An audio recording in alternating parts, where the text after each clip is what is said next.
자, 31번 한번 보시죠. 31번. 건축법령상 도중계획 시설 예정지에 건축하는 3층의 가설 건축에 대한 설명으로 틀린 거. 도중계획 예정지에서 짓는 가설 건축물은 유일한 허가 대상이죠. 대부분이 신고인데 이게 유일한 허가 대상입니다. 3층이야? 맞고요. 자, 틀린 것은 가설 건축물은 철근 콘크리트 또는 철골, 철근 콘크리트가 아니어야 된다. 이게 허가 기준 중에 있어요. 이 콘크리트 건물을 튼튼하게 짓기는 나중에 부술 때 힘들어서 가설 건축물은 부숴야 되잖아. 나중에 3년 이후에. 2번 가설 건축물은 공동주택이나 판매시설, 운수시설 등으로서 분양할 목적으로 한 건축물이 아니어야 된다. 그렇습니다. 아니 왜 가설 건축물로 그냥 지어서 막 분양해버릴까? 3년 이내 쓰고 분양? 야, 분양하는 게 아니야. 이런 건 상자로 보시고 3번에 가설 건축물은 전기, 수도, 가스 등 새로운 간선 공급 설비의 설치를 필요로 하는 것이 아니어야 된다. 이것도 그렇습니다. 기존에 있는 것을 쓸 수 있으면 몰라도 가설 건축물 때문에 새로운 전기시설을 설치하면서 들어와야 된다. 그러면 안 돼. 새로운 간선 공급소 설치를 필요로 하는 것이 아니어야 된다는 얘기입니다. 4번의 가설 건축물의 준칙하는 2년 내 자, 우리 허가 대상이든 신고 대상이든 가설 건축물의 준칙하는 유명한 3년이잖아. 이게 1사문제가 유명한 3년짜리잖아. 이게 틀렸잖아. 그래서 1사문제가 유명한 3년짜리.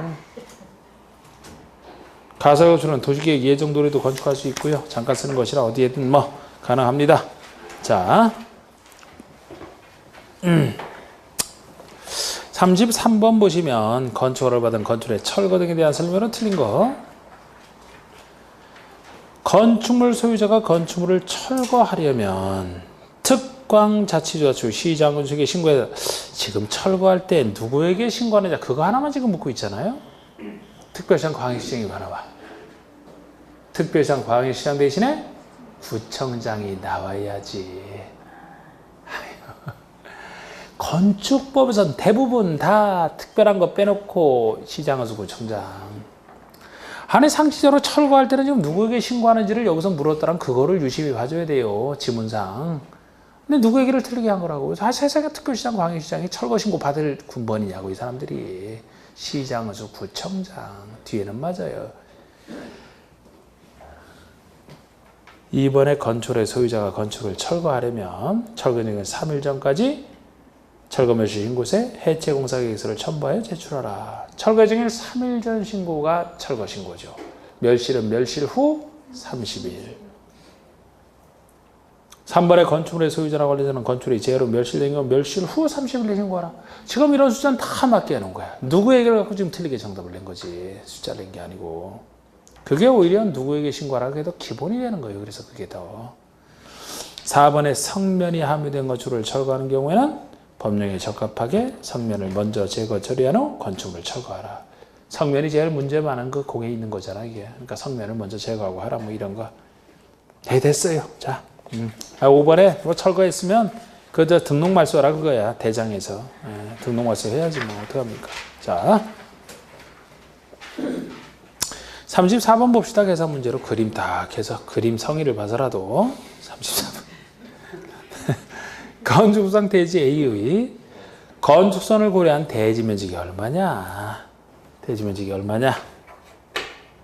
지금 이게 도로가 있는데 말이죠. 이게 지금 도로 너비가 3m라고 표시가 돼 있잖아. 그리고 여기 선로부지가 있고, 그림상 여기 이런 그림이 있어요. 여기가 7m, 여기가 14m, 여기가 20m, 요게 10m. 이게 다죠? 대지 면적 구해봅시다. 그러면 지금 이건 뭡니까? 이거는 소유업이 미달도로를 얘기하잖아. 소유업이 미달도로. 건축선에서. 그럼 소유업이 미달도로면 소유업을 확보해서 건축선을 확보한다 그랬죠? 그런데 이쪽으로 얼마를 후퇴하는지를 알아야 문제를 풀 수가 있지. 얼마 후퇴합니까? 이 그림상 1을 후퇴해서 4를 만드는 거예요. 소유너비가 4가 원칙이니까. 왜 이쪽이 선로부지잖아.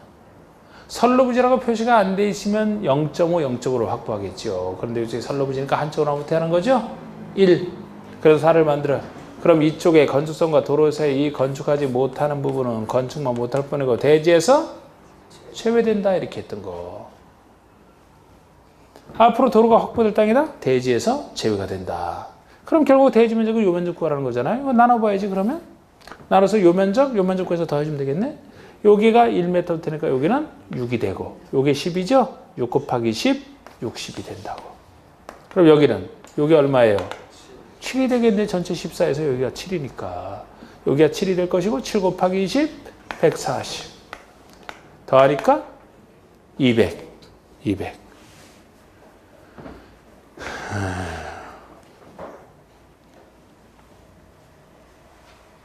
간단한 문제입니다.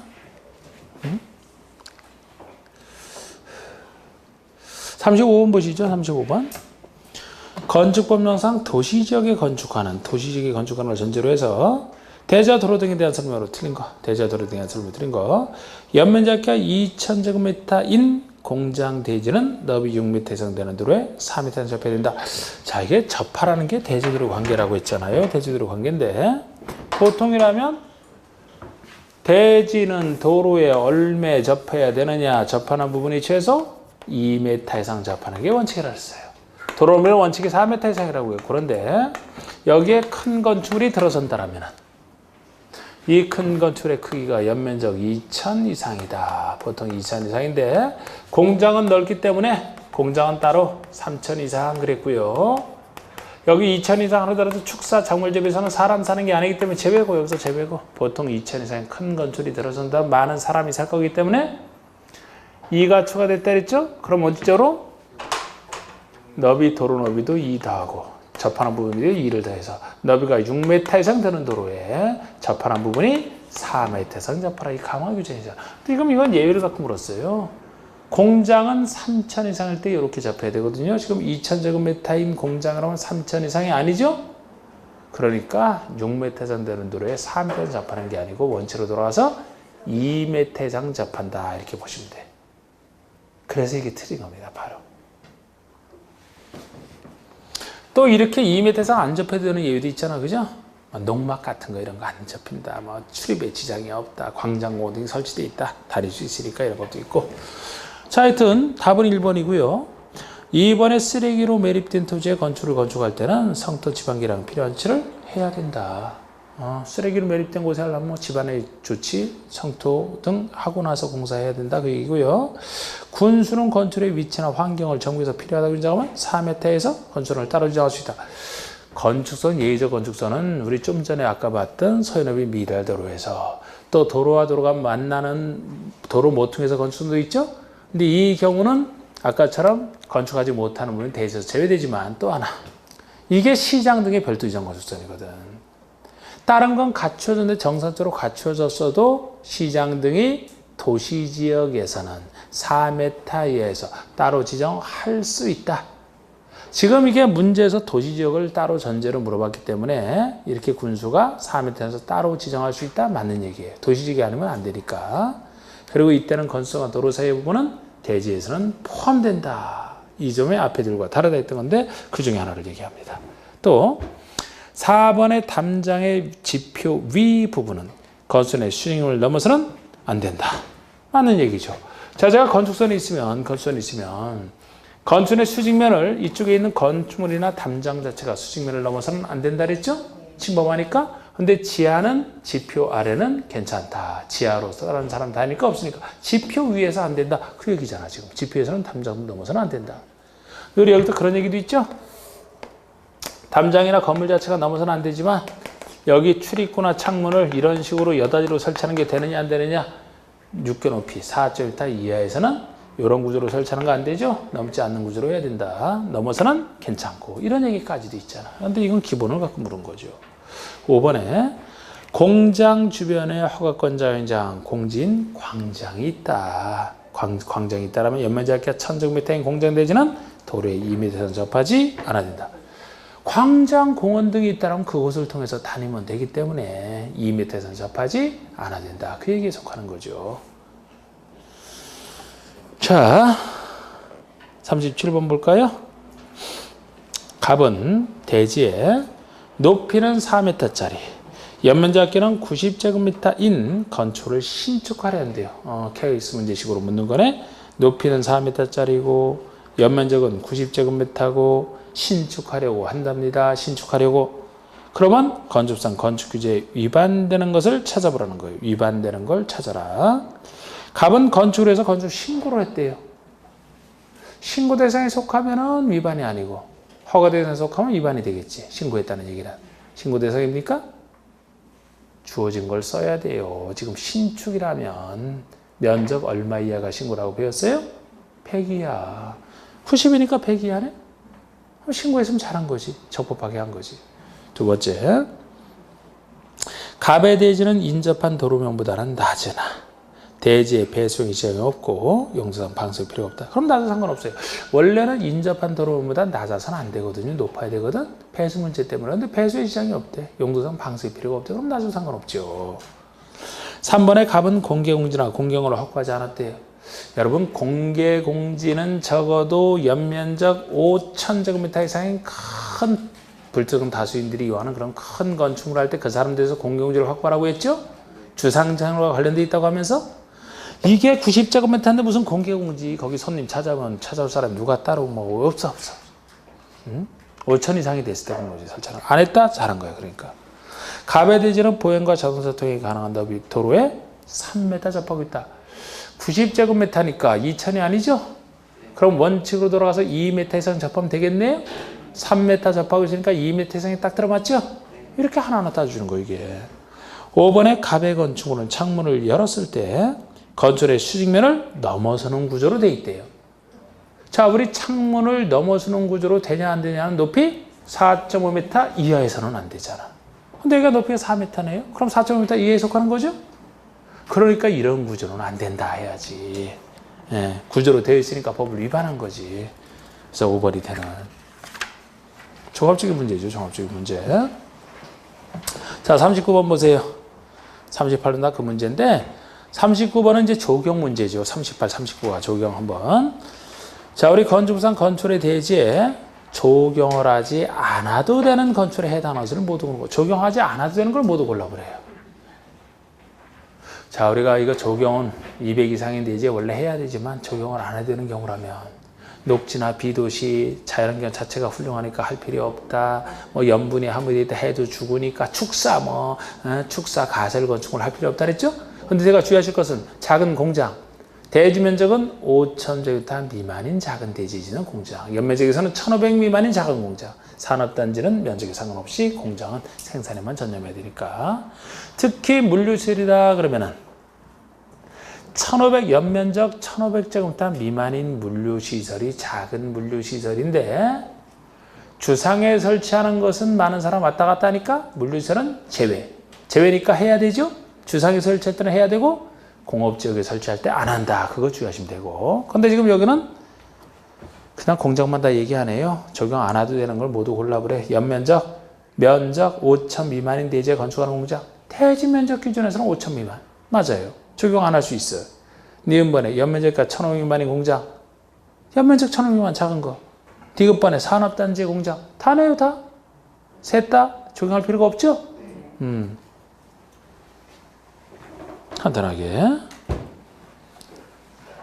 아까 38번은 건 물류시설 주상에 설치하는 건 적용해야 된다. 그거 가지고는 내 문제고. 그러니까 이 물류시설과 공장 잘 하시면 돼요. 자, 우리 41번 볼까요? 이건 또 공개공지 얘기 아닙니까? 이것도 자주 나왔다 그랬어요. 자, 건축법상 공개공지나 공경으로 설치되는 건축에 해당하지 않는 거. 자, 바닥면적 5,000 이상을 전제로 해서 여러분, 공개공지는 많은 사람들이 와서 쉴 수 있는 공개된 공지나 공간을 얘기한다. 그럼 제가 여기서는 이것이 적용되는 것을 알기 위해서는 이 공개공지는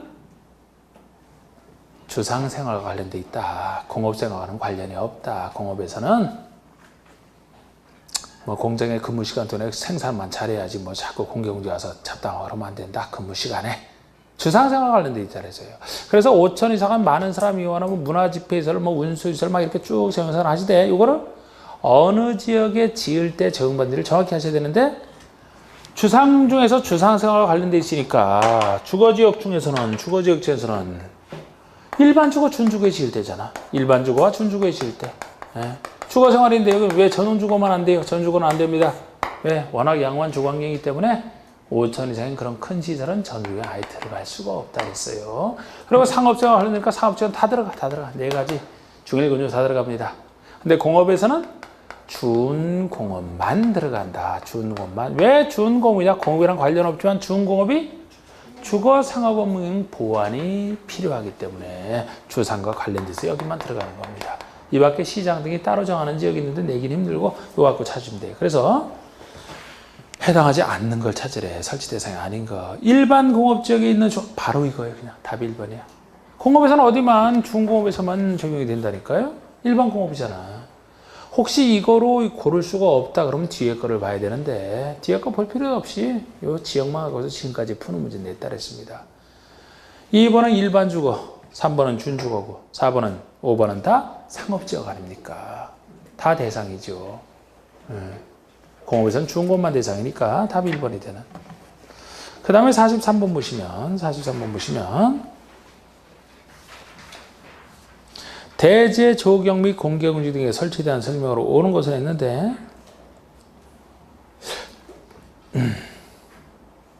아까 42번은 공개공지에서 그 공개공지를 얼마나 확보하느냐. 대지면적의 10%가 한도.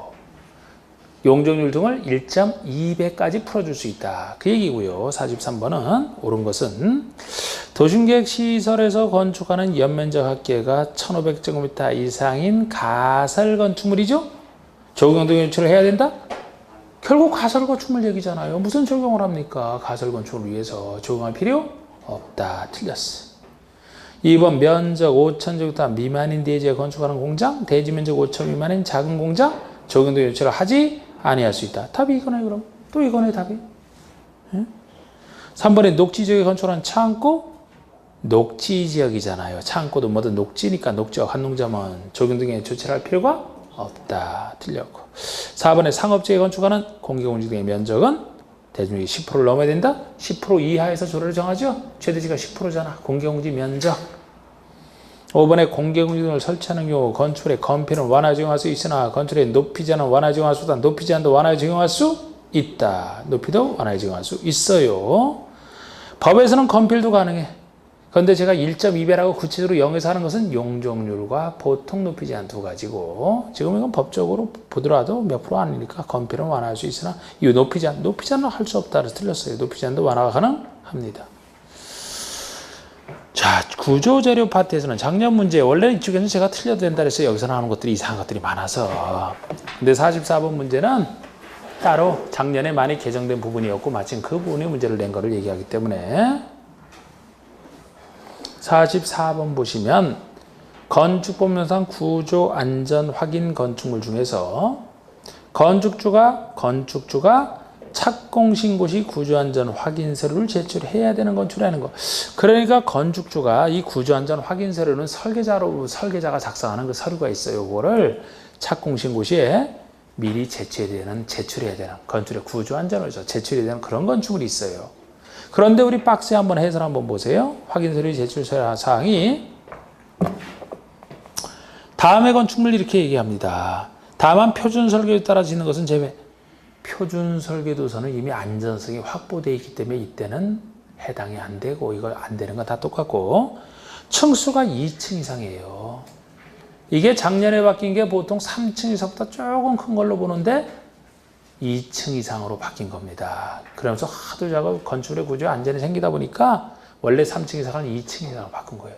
2층부터 무조건 하게 돼 있습니다. 그런데 이때도 목구조 건축물이다. 괄호 속에 나무로 된 목구조 건축물이면 콘크리트 구조보다는 이렇게 가볍기 때문에 목구조 건축물이면 3층 이상부터 제출하면 되고요. 그 아래 연면적 200 이상인 건축물 200 이상. 그래서 요거 할 때 바뀐 부분이 이것도 바뀌었잖아요. 1, 2번이 주로 바뀌었어요. 거기다가 9번까지 추가된 게 있지. 나머지는 옛날부터 있었는데 그래서 층수가 2층 이상, 연면적 200 이상. 그래서 이건 기억하기 좋다. 층수도 2층, 연면적도 200, 2층, 2 다 2잖아, 2. 근데 목구조는 3층이고 연면적에서는 목구조는 500 이상이에요. 500 이상. 그리고 다만 이때도 창고, 축사, 작물집에서 사람 안 사는 곳은 제외. 사람 안 사는 곳이라 호재안전 확인서류 필요 없다. 그리고 뭐 높이 3, 4, 5, 6, 7 이렇게 나오는데 9번이 단독주택과 공동주택은 역시 작년에 추가된 것이고 단독이나 공동이라면 주택이라면 모든 주택은 규모에 상관없이 주택이면 다 안전서류를 제출하라. 이게 들어간 겁니다. 그래서 지금 다시 그 문제를 보시면 단독은 주택이니까 당연히 주택이면 당연히 제출해야 되고요. 2번의 첨화 높이가 10m에서 우리 첨화까지 높이는 9m 이상에 속합니다. 이거면 건축의 그냥 높이는 13m 이상이고 첨화 높이는 9m 이상이에요. 3번이 기둥과 기둥 사이 거리가 10m, 기둥 사이 기둥과 거리가 경관거리라는데 이것이 10m 이상이면 해야 됩니다. 이거 다 옛날부터 있었던 거예요. 그런데 우리 4번 보세요. 연면적이 330제곱미터인 2층의 목구조잖아. 목구조라면 층수에서는 3층 이상. 근데 2층이니까 해당 안 되죠? 면적에서는 500 이상. 그런데 500 이상도 아니잖아. 둘 중에 하나면 안전서류 제출해야 되는데 그래서 이게 답이었고 이건 제출할 필요가 없어요. 다세대는 주택이니까 당연히 제출하고 숫자 문제 중에서도 작년에 바로 바뀐 부분을 문제화시킨 거라고 이게. 그걸 정답화시킨 거라고. 근데 그래서 이거는 뭐 다행이었죠. 예외됐던 것이라 아는 것이라. 이 사이 결국 제가 이 구조 재료 파트에서도 다른 선생님들 그래 이상한 것들은 다 뺄 수밖에 없어요. 근데 여기 나오는 거. 근데 우리 요건 한번 찍더라도 훈련해 보라고 그냥 요건 넣은 거예요. 45번 한번 보세요. 건축의 가구 세대 간 소음 방지를 위한 경계벽. 자, 우리가 가구와 세대 간에 경계벽이 있는데 소음 방지를 위한 경계벽을 설치되는 경우가 있어요. 소음 방지를 위한 경계벽. 소음 방지. 그런 건축이 아닌 거. 숫자는 몰라도 이런 거 나오면 그냥 한번 안 배웠어도 상처로 한번 보시라고. 소음 방지를 위한 경계벽을 필요하냐 안 하냐. 자, 슈퍼셀의 객실 간에 소음이 잘 들려도 좋아요? 안 들려야 돼? 안 들려야지. 참 잘나면. 옆에서 다 들리면 어떡해.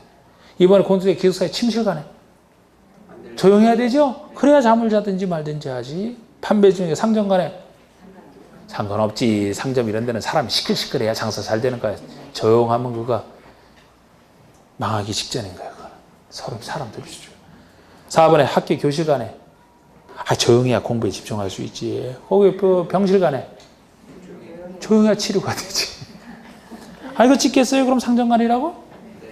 그럼 훌륭한 거고 아니도 말고. 46번에 건축물상 실내 건축의 재료 장식물에 해당하는 거. 여러분 우리 실내 건축이라는 개념은 살짝 배웠잖아.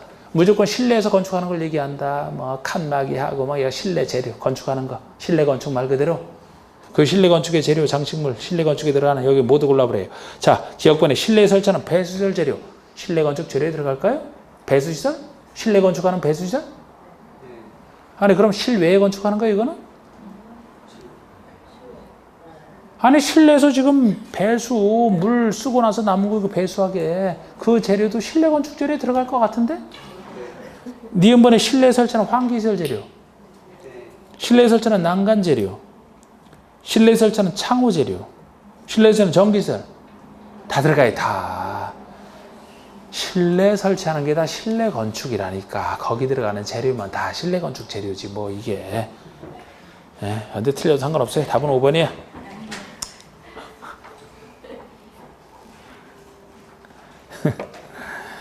틀려도 상관없어요. 47번에 건축변호사. 국장이 정하여 고시하는 건축물 건축설비 대지 범죄 예방 기준에 따라 건축해야 되는 건축에 해당하는 거. 자, 우리 건축물도요. 범죄 예방 기준에 따라 건축해야 되는 게 있어. 이게 처음 나온 거야, 이것도. 작년 문제죠, 이거? 처음 나온 거라고.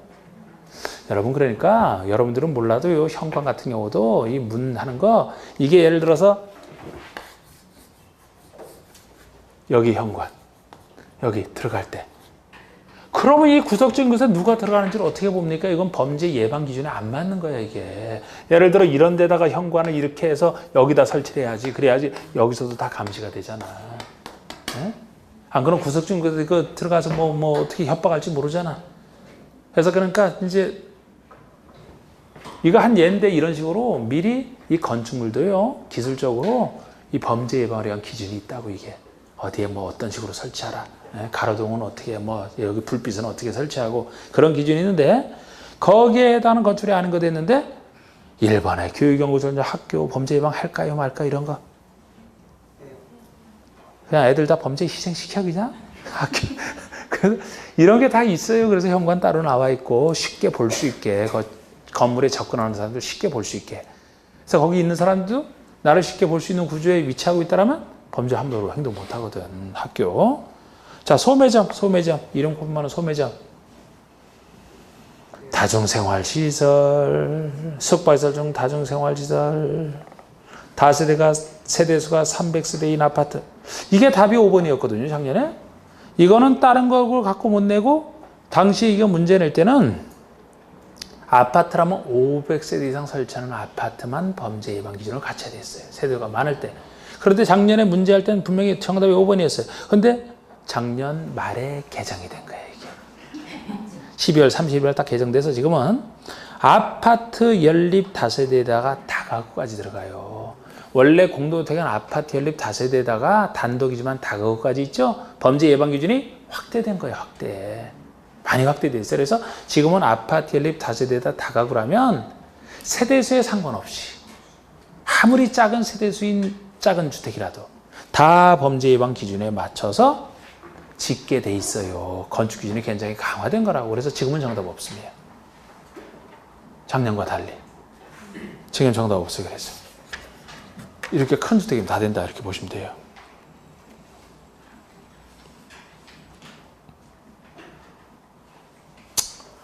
자, 이제 260. 자, 여기 49번 봅시다. 48번, 49번이 그 둘 이상의 지역에 걸치다 그 얘기거든요.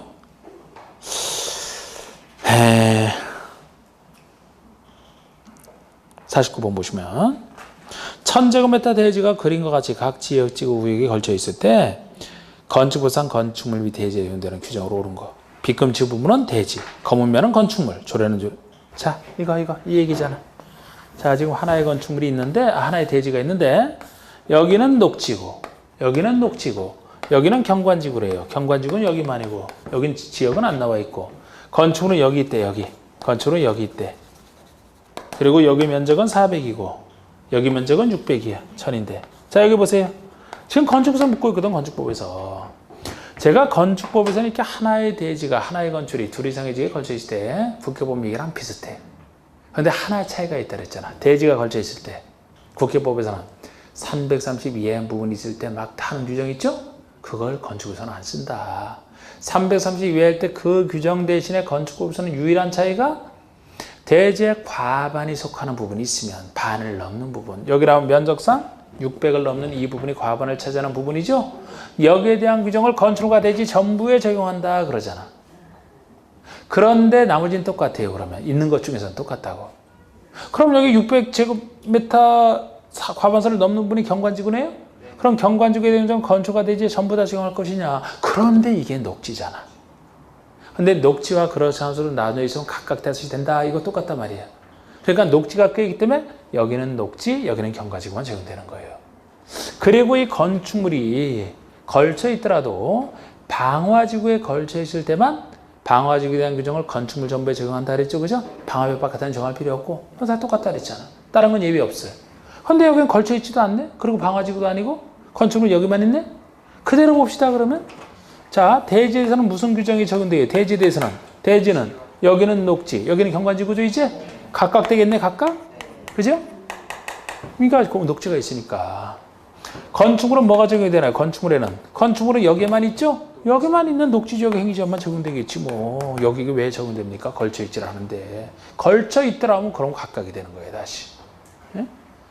그럼 이게 답이에요, 그냥.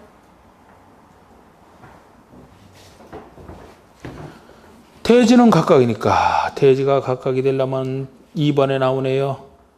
그리고 건축물은 전부 녹지죠. 답이 2번이네, 뭐, 그럼. 그냥. 응?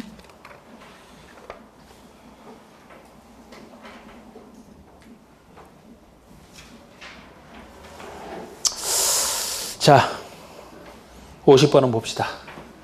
이게 높이 제한 중에서 일조건 한번 높이 제한과 보통 높이 제한.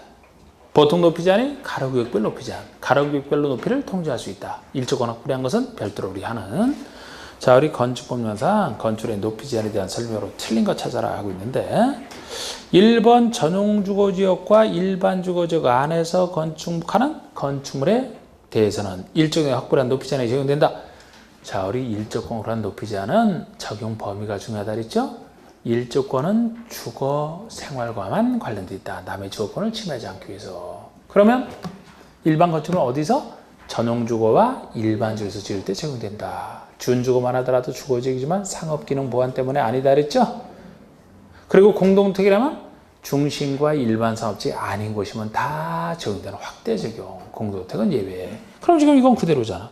전용과 일반 주거지가 안에서 건축하는 건축물에 대해서는 일조의 확보를 위한 높이 제한이 적용된다. 맞는 겁니다.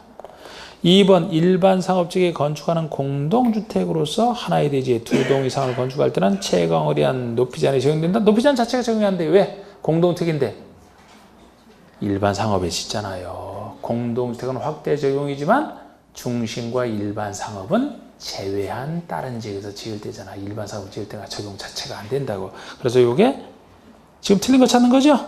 그러면 2번이 답이네 뭐. 2번이 정답이잖아. 적용 범위 갖고 알 수 있는. 3번은 특별시장, 광역시장, 도시관리에서 필요하면 가로구역별 건축의 높이를 특별시 관시 조례했다.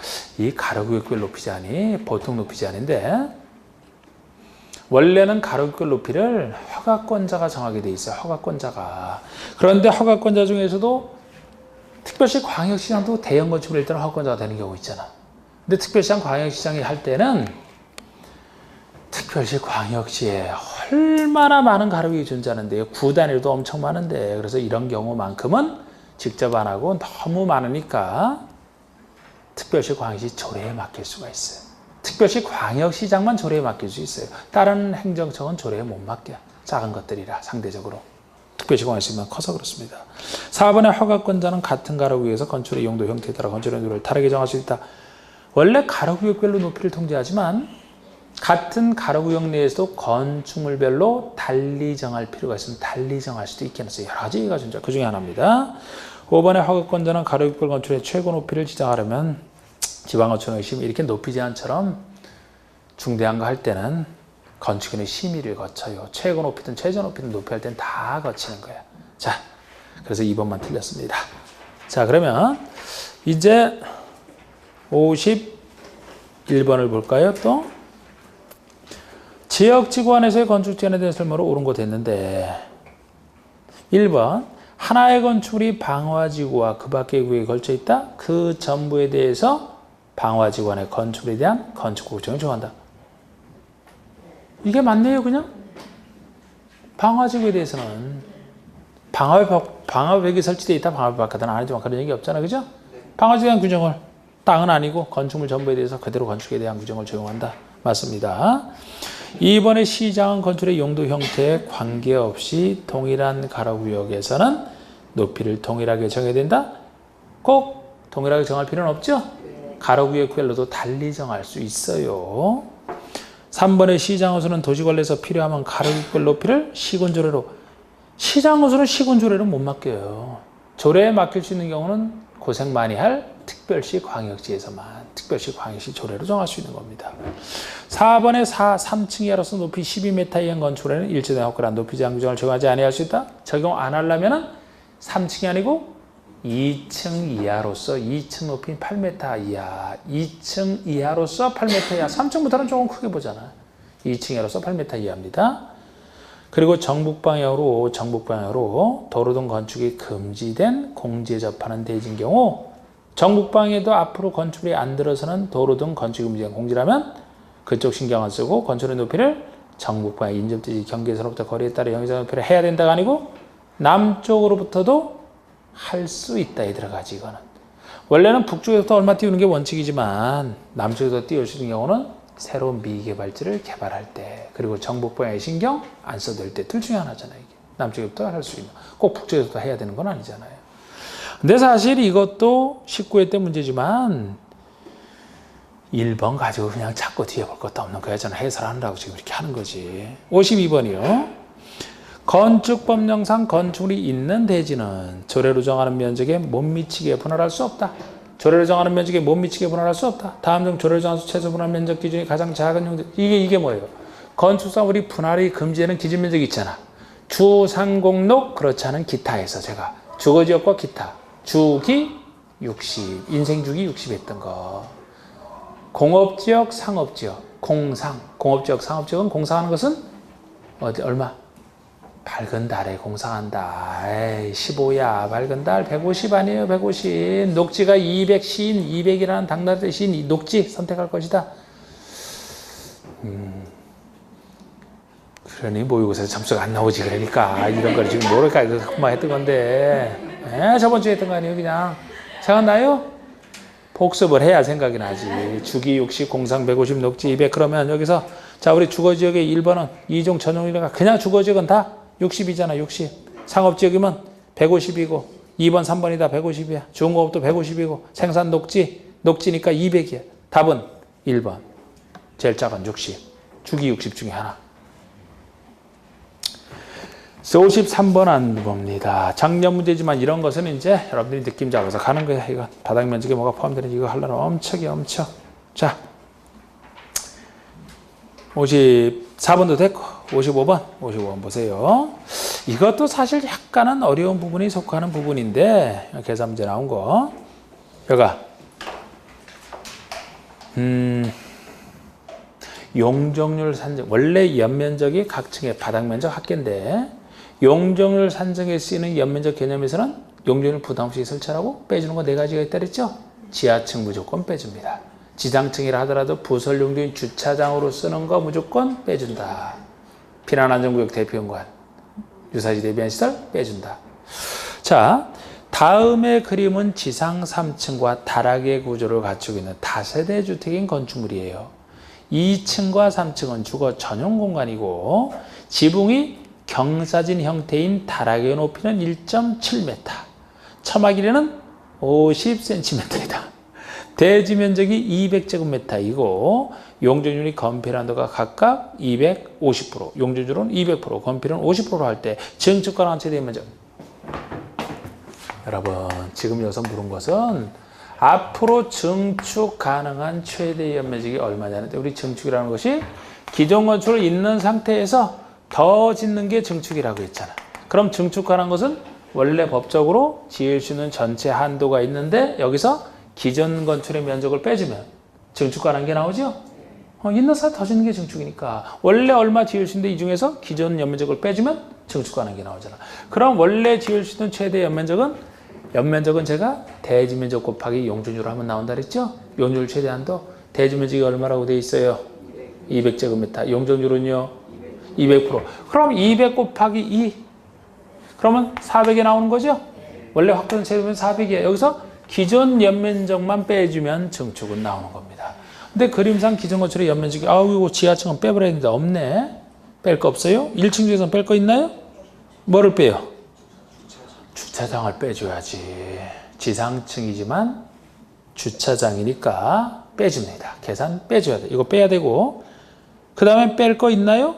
옆에 건 안 빼도 되고 2층, 3층이 아까 주택이라고 했으니까 뺄 거 없고 다락을 뺄지 안 뺄지를 봐줘야 되는데 다락을 그러니까 이거를 알아야지 풀 수 있다는 점. 이건 조금 그 당시엔 좀 어렵긴 했던 거라고 이게.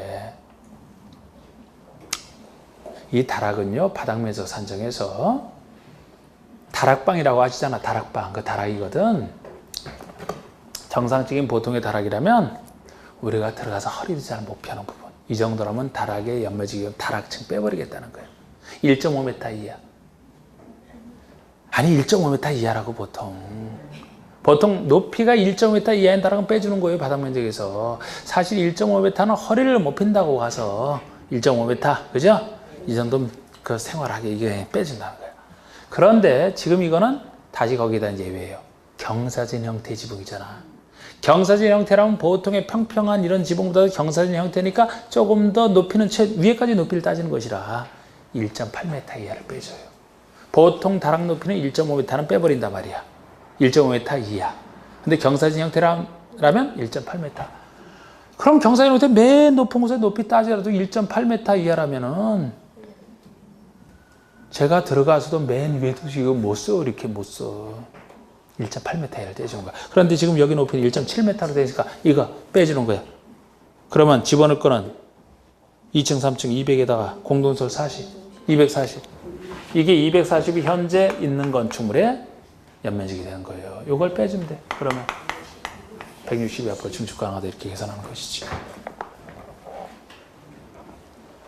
자, 우리 57번 계산문제 한번 봅시다.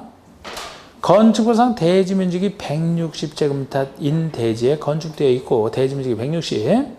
각 층의 바닥 면적이 동일한 지하 1층, 지상 3층인 하나의 평지분 건축물로서 용적률이 150%라고 할 때 이 건축의 바닥 면적은 얼마냐? 똑같아. 계산하는 건 뭐를 묻는지 상관없어요. 여러분, 제가 우리 연면적은 어떻게 구한다라고 했어요? 연면적을 구하려면 대지면적 곱하기 용적률 최대치를 곱하면 나온다 그랬죠? 그런데 여기서 지금 여기서 구하라는 것은 바닥 면적, 각 층의 바닥 면적이 동일한데 이 건축의 바닥 면적이 얼마냐는 거예요.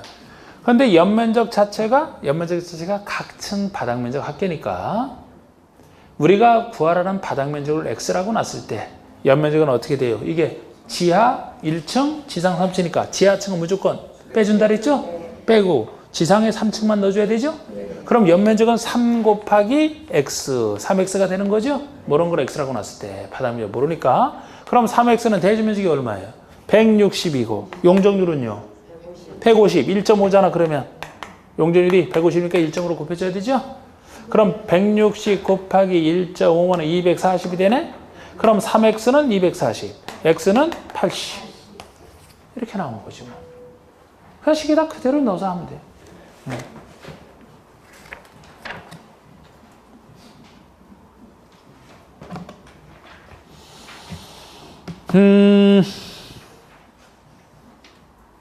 그냥 58번 계산 문제가 그거거든요. 59번은 드물게 내는 거죠. 이상한 거 갖고 내는 거고. 58번 보세요.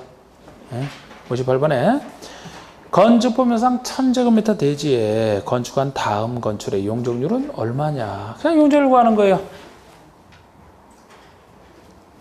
자, 용적률은 대지 면적분의 연면적 비율을 얘기한다. 대지 면적 얼마입니까? 대지는 1000. 그럼 이제 연면적. 자, 하나는 지하 2계층, 지상 5계층. 그럼 지상 5계층만 따지면 되고, 건축 면적은 따질 필요 없고, 바닥 면적이 480으로 동일하대요. 그런데 지상 5계층은 전부 업무실이야. 지하층은 따질 것도 없고. 그러면은 각 층의 바닥 면적이 480이고, 지상은 5계층인데, 5계층이 전부 업무실이니까 뺄 거 없죠? 그러면 5 곱하기 480. 이게 연면적이 나오잖아. 뺄 거 없어, 지금 여기서. 그러면은 나오겠죠? 이렇게 되나? 그러면 240%. 이렇게 계산하나? 이것도 그래요. 60번 보세요. 59번은 풀 필요 없고 58, 60번은 풀어도 됩니다. 자, 지하층이 2계층이고 지상층은 전체가 층의 구분이 명확하지 아니한 건축물로서 건축의 바닥 면적은 600이고 바닥 면적은 300에 해당하는 부분은 높이가 12m고 나머지 300에 해당하는 높이 10. 뭔 얘기예요? 이렇게 숫자가 엄청 나오잖아. 이렇게 문제가 나왔을 때는 여러분 처음부터 고민하지 말고 쭉 보면서 맨 뒤에 그 결론을 보고 다시 보는 게 좋아. 결론은 층수를 묻는 거네? 층수를? 그럼 다시 봅시다. 층수를 물으니까 지하층이 2계층인데 그러면 층수에서 아예 빠지죠? 이제 무시할 거예요. 이제 이거 딱 무시고 지상층은 층의 구분이 명확하지 않대. 그러면 지상층인데 층의 구분이 명확하지 않은 높이 4m만으로 산정한다. 이 얘기가 생각날 거예요. 그러면 그걸 대비하면서 그런데 바닥 면적이 전체가 600인데 그중에 300에 해당하는 부분은 높이가 12, 300에 해당하는 부분은 높이. 그러면 하나의 건축인데 보는 부분에 따라 층수가 다른 경우가 되겠네요. 한쪽 부분은 300이 중요한 게 아니고 어느 한 부분은 12m. 그럼 이게 몇 층이에요? 3층. 4m보다 하나 주는 3층. 나머지 300에 해당하는 부분은 16m니까 4층이 되죠. 그러면 결론은 여기 이렇게 돼 있는데 이쪽은 4층, 이쪽은 3층이 된다는 얘기거든. 이때는 몇 층으로 봐요? 가장 많은 4층으로 본다 그랬죠? 지지상? 그럼 답이 4층이 되는. 61번은 안 봅니다. 특별 건축구요. 자, 우리 62번 보시면 이게 나중에 배울 얘기인데 건축 분쟁 전문위원회의 조정 및 제정에 대해서 조정 및 제정의 대상이 되지 않는 것.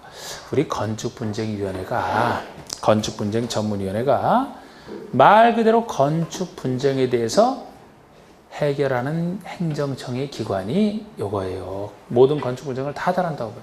그러면은 건축주가 관련된 부분이 있고 건축의 관계 전문 기술자가 있고 인근 주민이 있단 말이에요. 서로 간에 다 돼. 건축주끼리 건축과 전문가 아니면 주민들끼리 이거 서로 간에 다 된단 말이에요. 건축 분쟁. 그래서 이거는 그 대상이 되지 않는 것을 물었더니 이건 쉽게 물은 거예요. 모든 분쟁 다 되는데 주민끼리 다 돼. 근데 여기 답은 4번이 돼요. 건축 허가권자, 허가 신청자 간의 분쟁. 그 관계 주민들 민간인끼리의 서로 분쟁이 대상이 되는 거지. 요거를 행정청에서 그 위원회에서 해결해 주겠다는 얘기지. 주민과 뭐 건축 여기 신청한 사람, 신청자와 허가권자의 분쟁은 대상이 아니에요. 그러니까 허가 신청한 사람이 허가권자의 분쟁? 허가 안 내준다고 이 분쟁 전문위원 대상 가서 조정 제정하느냐? 아니에요. 요거는 예를 들어 허가 신청에 허가 기준에 맞게 신청 들어갔는데 허가가 안 나온다면은 행정심판이나 행정소송으로 다툴 일이지. 여기에 대해서는 분쟁 전문위의 소관이 아니야. 그러니까 행정청과 국민 사이에 그 일이 아니라고. 국민들끼리 관련된 사람은 다 들어가요, 여기에. 나중에 조정재산과 차이점까지 해야 된다고 이게 최고 문제입니다. 그 차이점을 하는 게 이제 63번 문제인데 그건 나중에 하시면 되고 64번 보세요. 건축 협정에 대한 설명으로 틀린 거. 신설되자마자 문제 나온 부분이지 이게 건축 협정. 이건 오늘 했으니까 금방 나오겠네.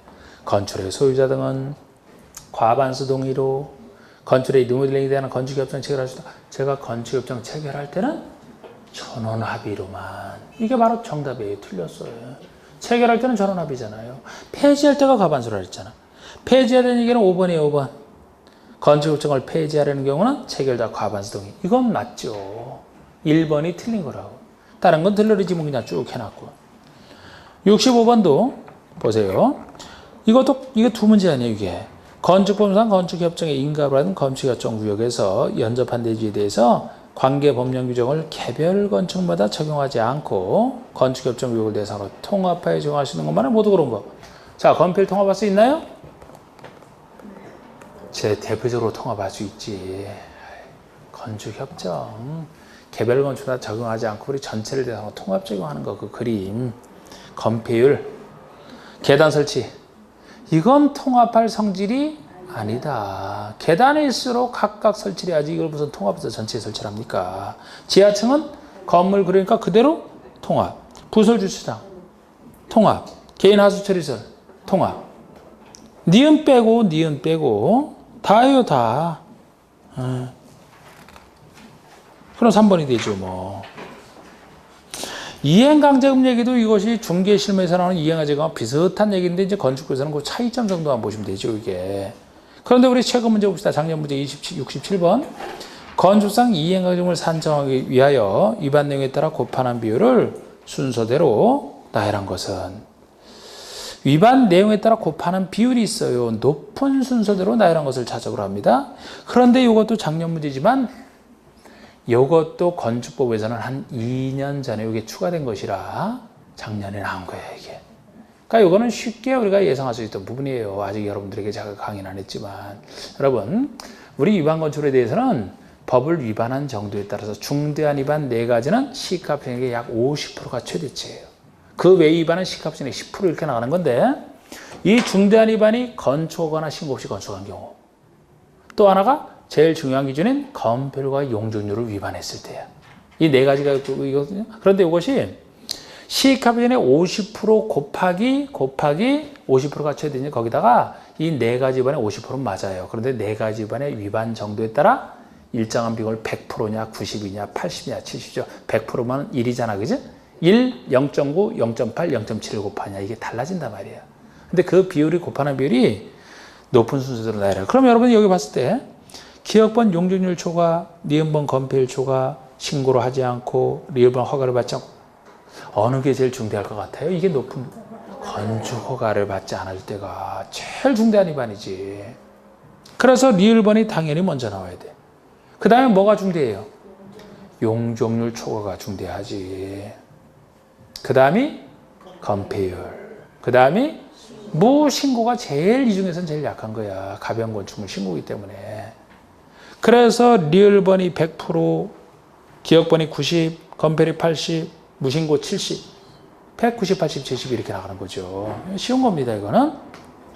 자, 이제 주택보유서 1번 문제 봅시다.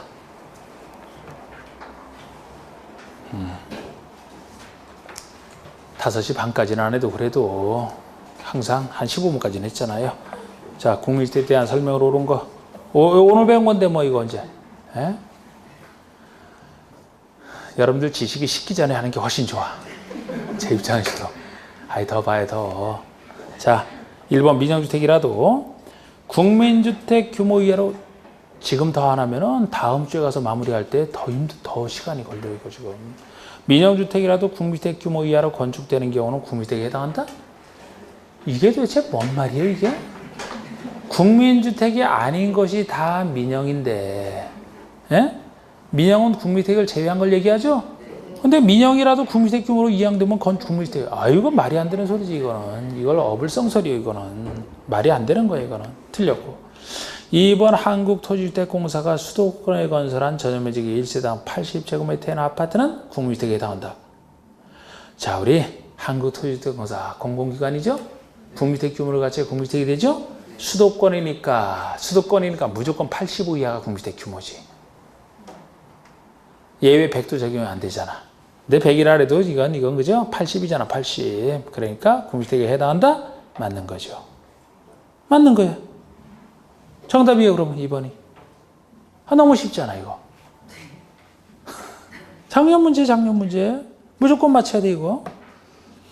3번에 지자체 재정으로부터 자금을 지원받아 건설되는 주택이 국민주택에 해당하려면 지자체 재정으로 하면 국민주택 맞잖아요. 국민주택 규모 가졌을 때.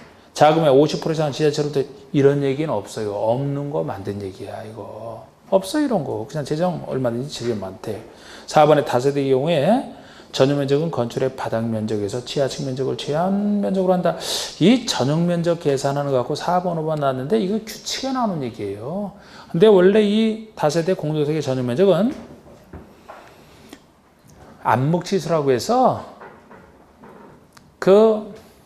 이 원래 바닥 면적은 중심선으로 따지는 거잖아. 중심선으로 따지는 건데 그렇게 안 따지고 외벽의 내부선으로 따지는 거를 암묵지수라고 해요.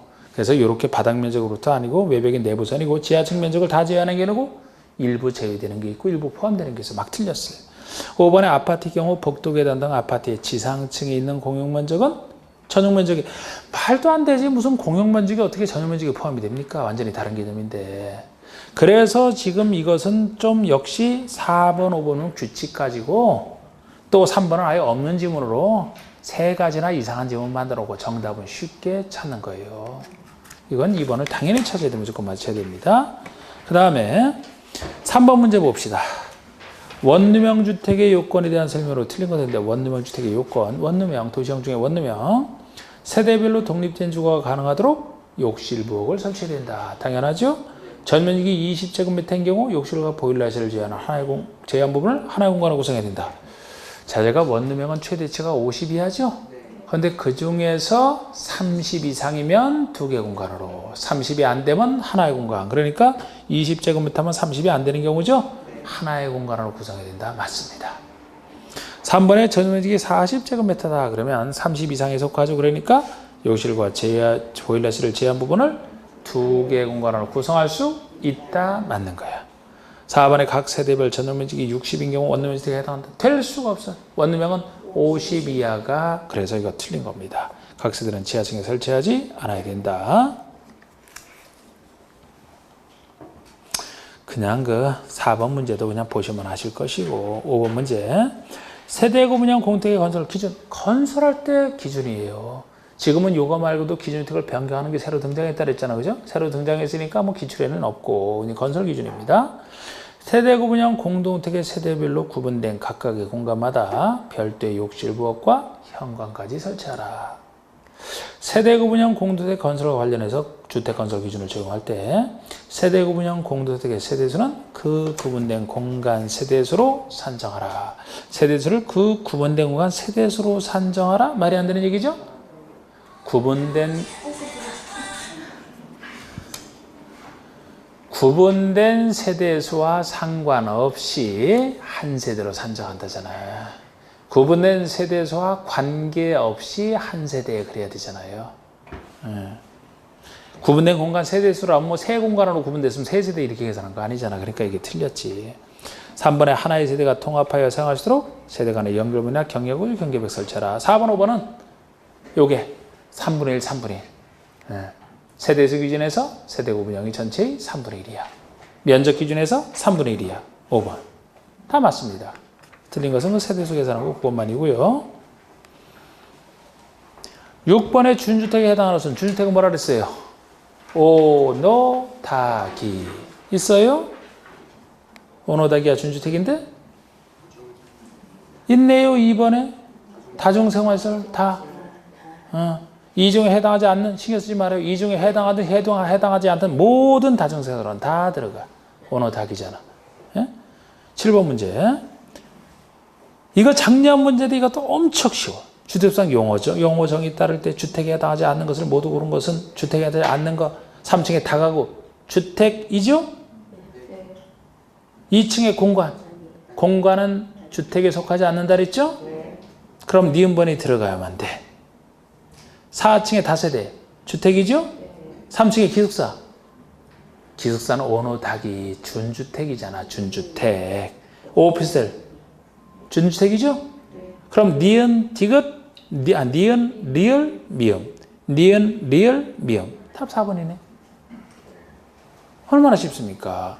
그런데 작년 문제만 해도 주택법 7문제 중에서 용어에서 2문제라는데 이 2문제를 다 풀 수 있는 거예요, 이게.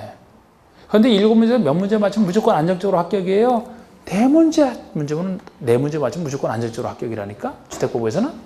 벌써 2문제는 다 맞춰야 돼, 이거. 이거 틀리면 안 돼. 예? 그럼 나머지 5문제에 대해서 이제 2문제만 맞추면 합격이에요, 그냥. 다른 거 틀려도. 응? 얼마나 좋아, 이게.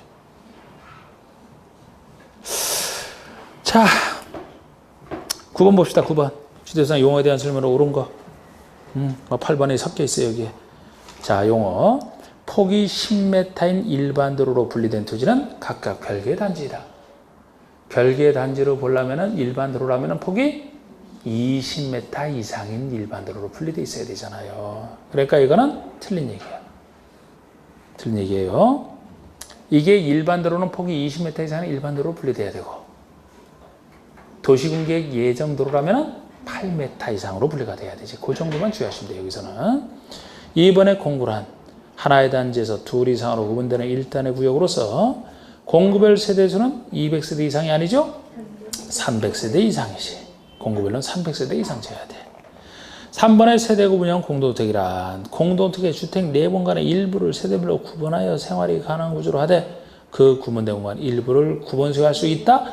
큰일 나지. 구분 소유할 수 없는. 4번의 500세대인 국민주택 규모의 원룸형 주택은 도시형 생활주택에 해당한다? 도시형 생활주택이 되려면 300세대 미만이어야 되잖아요. 답은 그럼 5번이지. 뭐 그냥 1, 2, 3, 4번이 명확히 틀렸네. 5번의 산업단지 개발사업에서 개발존재는 공동주택 건설되는 중 공공택지에 해당한다. 우리 공공택지가 공공사업으로 조성된 땅이에요. 산업단지 개발사업이면 공공목적이 아니에요. 공공이잖아요. 그 수많은 공고에 대한 건 몰라도 이건 당연히 공고고 1, 2, 3, 4번이 확실히 틀리니까 답이 5번이 되는 겁니다. 그래서 이것도 28의 문제는 당연히 풀어야 되는 문제예요, 이게. 쉽게. 자, 좀 더. 왜 자꾸 저를 쳐다보시나 좀 더 해요. 자. 아이, 참 아주. 에? 아유, 해야 돼. 지금 그러고 와서 또 다음 주에 가서는 또, 아이고, 휴일, 다음 주가 뭐야? 5월 5일인가요? 아, 글쎄, 월요일이 내일 다음 주가 휴일이잖아, 휴일. 그때, 하여튼 그래서 가정의 날이라 대체휴일이기 때문에, 집에 일찍 가야 되면서 또 그때 가서 또 뭐라래고. 여기서는 그렇지 않은데도 뭐라면 5분만 돼, 5분만. 5분. 에이, 진짜 왜 내가 이렇게. 11번 보세요. 주택건설 사업이나 대지수 사업, 등록에 대한 설문제 옳은 거. 자, 우리 등록, 비등록 구별하는 거. 1번. 지자체가 주택건설 사업을 시행하고자 할 때는 국장에게 등록해야 된다. 지자체가 왜 등록해? 공공은 등록할 필요 없다 그랬죠? 네. 틀렸어요. 2번 한국토지주택공사가 대지정사업을 시행할 때 국정에게 등록해야 된다? 공공은 필요 없어요. 3번 지방공사가 주택건설사업을 시행하고자 할 때는 국정에 등록하지 않아도 된다. 지방공사가 등록하지 않아도 돼. 이게 정답이에요. 그냥. 4번에 근로자를 고용하거나 고용자가 등록사업자가 공동으로 근로주택을 건설하는 주택건설사업을 하고자 할 때는 국장에게 등록해야 된다. 원래 민간에는 등록해야 되지만 누구랑 등록사업자가 공동으로 사업을 할 때만큼은 등록세에 맡기기 때문에 등록할 필요 없다. 네. 그 다음에 5번 토지주택공사가 사업할 때니까 등록해야 된다. 틀렸죠. 쉬운 겁니다. 그 다음에 또 넘겨보세요. 주택주 아파트네? 그러면 12번 풀고 끝내겠습니다. 12번 풀고. 주택조합은 또 하다 중간에 끊기가 뭐하네 또. 거기서 또 5분 해놓고 나서 더 한다면 또 막 인상스럽고. 등록사업자에 대한 설명으로 옳은 거. 사업주체가 한국토지주택공사인 경우에 등록할 필요가 없다. 2번 임대주택법에 따른 특수목적법인의 경우 사업자 등록기준 등 인적기준을 강화해 적용할 수 있다. 몰라. 이런 거 강화한지 말한지 몰라. 3번에 아는 거 중에 찾아봐요. 토지 소유자가 등록사업자 공동으로 사업을 할 때는 토지 소유자가 등록사업자는 공동사업자로 추정한다. 이건 확실히 틀렸지. 추정이 뭐예요? 공동으로 할 때는 공동사업자로 본다지 본다. 4번에 리무데닝 조합이 그 구성원의 주택을 건설할 때는 등록자가 공동으로 사업을 시행해야 된다? 틀렸죠? 막 틀렸어요. 이거 19회 때 나와서 그렇지 리무데닝 조합이 옛날에 19회 때는 세대에서 건설하는 거 증가형 없었어요. 그러니까 무조건 건설할 때 리무데닝은 무조건 빠지는 것이고 건설할 때잖아 이거는. 이거 리무데닝 조합을 할 수도 없고 등록자가 공동으로 사업을 시행해야 된다는 시행할 수 있다 할 수 있다. 아니 지금 옳은 거 찾는 거였잖아요 여러분. 아니 그럼 아까 1번에 옳았잖아 그냥. 뭐 여기서 2번 같은 이상한 기준이지 5번에 판례를 해서 뭐합니까 도대체. 이미 정답은 쉽게 나온 거야. 근데 왜 가만히 있었나요? 끝. 나머지 다음 시간에 자 마치겠습니다.